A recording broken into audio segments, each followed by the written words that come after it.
Assalomu alaykum hurmatli kuzatuvchilar. Bugungi mavzumiz dermopigmentatsiya mavzusi haqida bo'ladi. Sababi bu mavzuga oxirgi vaqtlarda juda ko'p talab va e'tibor bo'lmoqda.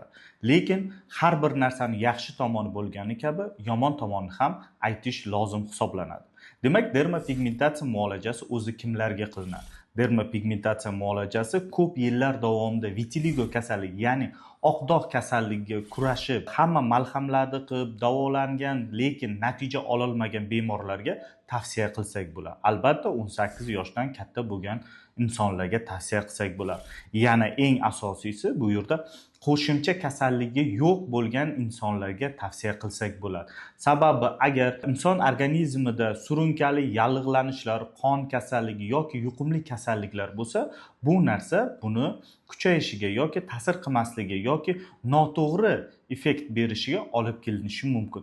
Shuning uchun albatta dermopigmentatsiya muolajasini qilishdan oldin biz tahlillar o'tkazamiz. Bular hammasi bejizga emas, ya'ni organizmning umumiy holatini biz ko'rishimiz kerak albatta.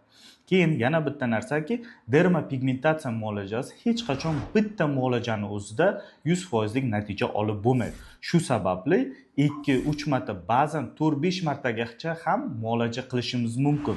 Bu nimaga bog'liq? Bu o'sha muolajani bajaradigan shifokorga emas. Bu har bir insonning o'zining terisiga bog'liq bo'lgan holat.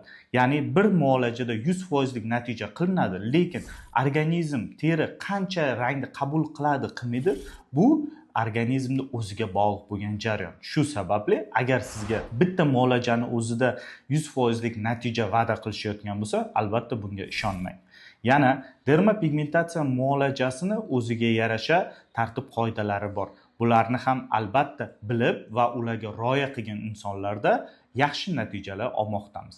Shu sababli agar sizda yoki qarindosh, tanishlarda kimdadir oq dog' bo'ladigan bo'lsa, bizning klinikamizga murojaat qilishingiz mumkin.